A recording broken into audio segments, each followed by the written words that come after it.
My beloved brothers and sisters of the Caribbean. I come to you not as a president. Not as a diplomat. Not with protocols, nor with polished rhetoric. I come barefoot in spirit, dressed only in truth, as a son of Africa speaking to her children scattered by storm. We were not separated by geography. We were separated by greed. The ocean that lies between Ouagadougou and Kingston, between Accra and Port of Spain, is not just water. It is a witness. A witness to centuries of betrayal, to floating coffins called ships, to names lost beneath deck floors, to children born into bondage before they ever saw the sun. They told you your homeland was gone. They told us you had vanished. They told you to forget Africa. They told us to erase you. But memory is more stubborn than chains. And blood remembers what borders try to erase. Let us tell the truth plainly, the chains were ships. But they never broke the bond. You were taken, yes. But you were not lost. You were beaten, yes. But not erased. Your ancestors were thrown into salt water, but their spirits swam home in dreams, in drums, in defiance. The Maroons who stood against empires, the Haitians who sparked the first successful slave revolt, the Rastafarians who kept their eyes on Zion, the Trinidadian poets who wrote with iron in their ink, they were not just Caribbean heroes. They were African prophets speaking in a new tongue. And while the continent groaned under colonial boots, and kingdoms were carved up like meat for greedy guests, you held on to the fragments they thought you would forget, our rhythm, our stories, our names hidden in hymns, our gods hidden in Christian saints, our rebellion tucked beneath your reggae, our prayers encoded in patois and praise. You never stopped being us. We were simply not taught to recognize you. And so I stand here today, not to invite you back to Africa, but to tell you, you never left. Your exile was not absence. It was expansion. Your loss was not failure. It was preservation. Your pain was not shame. It was the womb of something unkillable. The blood of your ancestors still beats in Africa's rivers.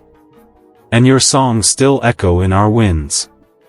Let no one confuse citizenship with belonging. Let no flag make you forget your roots. You were born in the fire of resistance. And we are the earth that still holds your name. Let the Caribbean no longer be a guest in African memory. Let the diaspora no longer knock at a door that has always been open. You are not foreigners to Africa. You are the flame that survived. And I say with all the reverence I can carry, we are still one people. My family across the waters. When they tore you from the soil, they thought they buried the flame of Africa. But they forgot, fire spreads when the wind carries it. And the wind carried you, across oceans, through chains, through plantations, through sweat, through rebellion, into the belly of islands that became temples of resistance. They erased your names. You built new ones. They banned your drums. You made your own. They mocked your faith. You blended it with memory and made it deeper. While we here on the continent faced the brute heel of empire, the missionary's Bible in one hand, the colonial whip in the other, you faced it in sugar fields, in cane plantations, in prison cells and gallows and false churches. And yet you danced. And yet you wrote. And yet you prayed. You made poetry out of pain. You made resistance into rhythm. You kept the fire. While we in Africa were told to forget, you held on to memory with blood and teeth. You named your children after prophets they told you were foreign, but you heard their accents and knew their roots. You turned calypso into commentary. You turned reggae into revolution. You turned language into liberation. I say this with no shame, but deep admiration, you kept the flame. You carried the soul of Africa on backs whipped raw, and yet your spine did not break. You taught us that survival is not weakness. It is strategy. You reminded us that exile is not the end of identity, but the beginning of a deeper defiance. While Africa was partitioned and plundered, while kings were turned into beggars, while empires renamed our rivers, you stood behind the mask of slave names, and whispered truth in rituals and riddles. We lost many things in Africa. You preserved them in exile. You became our archivists. Our guardians. Our griots with accents different but dreams identical. You were the flame that told the ashes of empire, you cannot silence us. And so today I honor you. Not as victims, but as victors. Not as those who left, but those who kept the soul of the ones who stayed. Let the world know, Africa did not forget. And if we did, then shame on us. Because you never stopped remembering. And that memory is our salvation. It is the map back to each other. So I say it again, you kept the flame while we fought the ashes. And now, we rise together. My brothers and sisters. After the whips fell silent and the ship stopped sailing, they told you slavery had ended. But freedom never truly arrived. It was delayed. It was disguised. And the chains? They changed shape. They no longer bound your wrists. They bound your wages. They no longer auctioned your bodies. They mortgaged your futures. They called it independence, but left you dependent on currencies you don't print, on trade rules you didn't write, on institutions you don't control, on debts you didn't choose. They gave you flags and anthems, but they kept the contracts. They wrote you new constitutions, while still controlling your exports. They replaced slave masters with CEOs. They swapped shackles for suits. Your lands were not returned, they were leased to foreign investors. Your labor was not liberated, it was rerouted through low wages, tourism traps, and contracts written in fine print by men you'll never meet. You were told you were free, so long as you didn't question where the sugar still went. So long as your schools didn't teach real history. So long as your youth dreamed of leaving, not building. They even renamed the chains. They called it aid. They called it assistance. They called it partnership. But if you cannot shape your own destiny, then what is freedom? If your economy depends on the moods of foreign banks, if your politics are still influenced by overseas ambassadors, if your culture is still judged through foreign eyes, then I ask you again, what is freedom? I know this truth stings. But it must be said. Post-colonial is not post-control. Too many of our nations, both on the continent and across the Caribbean, signed independence papers with one hand and debt papers with the other. We were taught to celebrate ceremony, not sovereignty. But you, Caribbean people, you have begun to rise. You have started to question. You have begun to demand that the history books be rewritten, that the reparations be paid, that the chains be named and removed. And that is why I speak to you now. Because the lie of freedom can no longer be maintained. And the truth? The truth is now marching on your lips. Let us not fear it. Let us follow it. Let us build a freedom that does not need foreign approval. A freedom with our own terms, our own voices, our own vision. Because if freedom does not feed your people, do not call it freedom.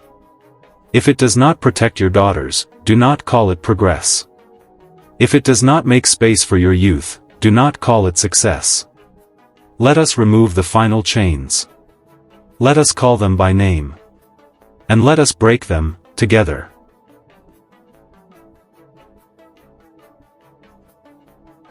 My dear African Caribbean family. Let us say it without fear, the colonizer left, but the logic remains. The plantation no longer has fences, but its mindset is alive. You are no longer whipped in the fields, but you are still expected to behave, to obey invisible rules, to speak in borrowed tongues, to question your roots, and to apologize for your survival. They gave up direct rule, but built structures to rule you indirectly. Education that teaches dependency. Media that glorifies foreign lives. Economics that punishes local ambition. Politics that rewards colonial mimicry. They exported their systems, but not their conscience. And so today, too many of our leaders dress like kings, but think like clerks in old empires. Too many of our schools teach Shakespeare, but cannot pronounce Shaka Zulu. Too many of our parliaments echo the voices of old governors, while silencing the cries of the people. They taught us to trust their banks, their diplomas, their aid, their God, their image of success. They taught us to rank each other by proximity to Europe. Who speaks better English? Whose hair is straighter? Whose school is accredited by London? And this, too, is a kind of colonization. A colonization of the imagination. Because what they could not chain by force, they now chain by aspiration. If your dream of success is still wrapped in a foreign passport, if your definition of beauty still excludes your reflection, if your mark of progress is approval from the empire, then you must ask, who taught you to desire your own erasure? This is not just a Caribbean problem. It is a continental disease. It affects Accra as much as it affects Antigua. It poisons Lagos and Kingston alike. Because the logic of colonization was never just physical. It was psychological. It taught you to doubt your story. To distrust your neighbor. To depend on your former master. But I say this to you, you must unlearn it. You must uproot it. You must confront it. And we must do this together. Because this work cannot be done in silence. It must be done in community. With truth. With fire. With love. Let us be brave. Let us name the chains. Let us rewrite the logic. Let us reclaim our minds. Because until we decolonize the imagination, the revolution cannot last. And I believe you are ready. Not just to protest. But to rebuild. My beloved diaspora. Let me speak clearly, you are not a guest in African futures. You are a co-author. You are not a foreign voice in Pan-Africanism. You are a heartbeat. A pulse. An echo of the soil that sings through your veins. You do not need permission to belong. You already do. When you speak Yoruba in Port of Spain, when you chant in Creole in Dominica, when you make fufu in St. Lucia, when you drum in the hills of Jamaica, you are doing more than honoring ancestors. You are living proof that exile could not erase us.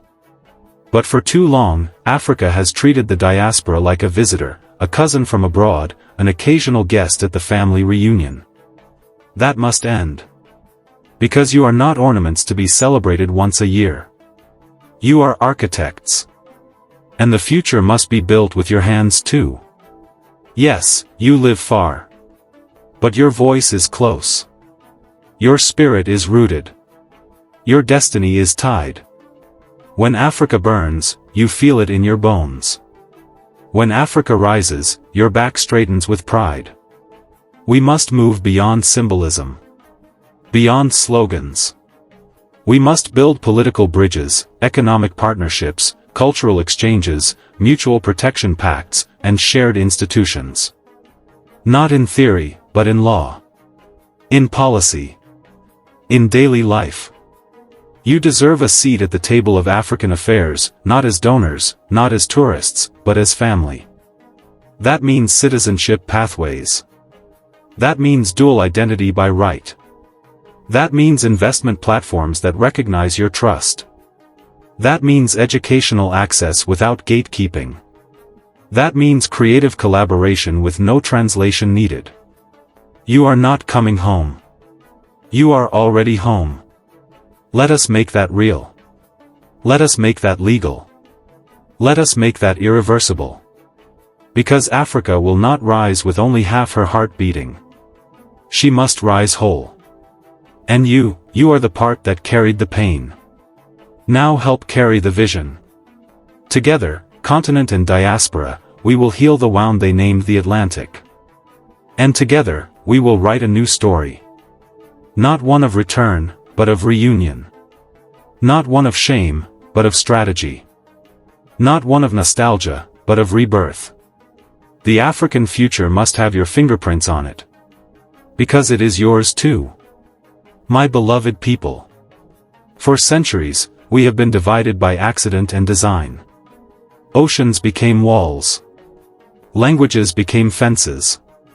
Passports became prisons. But I am here to tell you, bridges must now replace borders.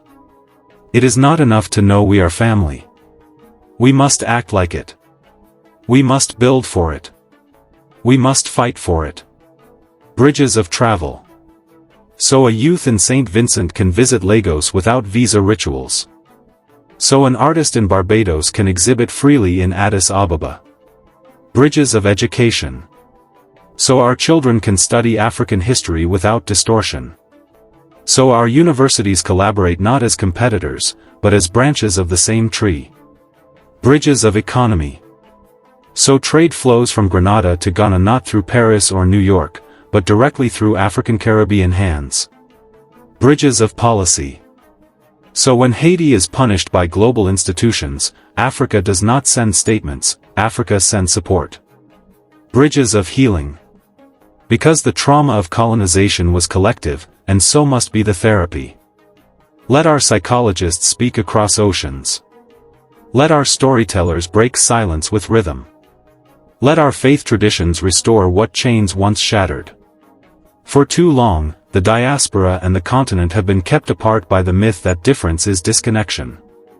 But every Caribbean island carries a rhythm that was born in the Sahel. Every African market carries a flavor that once danced in the Caribbean sun. We are not two peoples. We are two halves of the same whole. Let us build institutions that reflect that. Cultural exchanges. Pan-African assemblies. Youth parliaments. Diaspora Africa joint ventures. Shared holidays. Shared remembrance. Shared resistance. Let us stop asking to be welcomed. Let us begin by opening our own gates. Africa must not be afraid to embrace her children. The Caribbean must not be afraid to reclaim her roots. Because the dream of liberation was never national. It was continental. It was global. It was diasporic. And now it must become strategic. The bridges we build today will carry generations tomorrow. Let us not leave them stranded. Let us meet in the middle. Let us make the waters between us sacred again. Not as sites of shame, but as rivers of return. Because if we do not build these bridges, the old borders will return disguised. And I believe we are done with disguise. I believe we are ready for truth. I believe we are ready for unity. My family. Not all returns require a suitcase. Some returns begin with memory. Some begin with names reclaimed. Some begin with the decision to no longer be a stranger. This century must be the one where we do not just remember who we are, but where we come back to each other in ways the world cannot undo. We do not return to chains. We return to each other. Return is not always migration. Sometimes, it is collaboration. Sometimes, it is policy. Sometimes, it is art, education, kinship, enterprise. Sometimes, it is just picking up the phone and saying, "What can we build together?" Let this be the century of our return, return to shared dignity. Return to unbroken lineages. Return to healing the fracture called the transatlantic. Return to defying the borders they drew without us. Return to the dreams our ancestors carried in silence.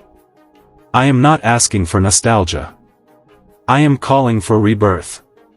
Let us return, not with tears in our eyes, but with blueprints in our hands. Let our governments speak with one another, not as hosts and guests, but as equals with a joint mission. Let our youth meet across platforms, debating Africa's digital currency, creating Caribbean African tech ecosystems, launching fashion houses that mix Ankara with Calypso, publishing journals that tell the truth of our survival. Let this be the century where the diaspora invests in the continent not out of charity, but out of claim. The continent welcomes the diaspora not out of guilt, but out of joy. Our music becomes our diplomacy. Our history becomes our future. Let this be the century where reparations are not just about money, but about reconnection. Not just about apology, but about alignment. And let this be the century where every child, whether born in Dominica or Dakar, Barbados or Bamako, St. Kitts or Sokoto, knows one simple truth: I am African. I belong. Let this be the century where the bridges are so strong, the waters remember only peace. Let this be the century where we come home to ourselves. Because Africa is not only geography. Africa is a people. A pulse. A promise. And you are Africa too. Let us write this story together. Not as survivors of history, but as shapers of destiny. Let this be the century where the lion returns to the drum returns to the village, and the village returns to the world. And may that world know, without doubt, without fear, and without permission, we are still one people.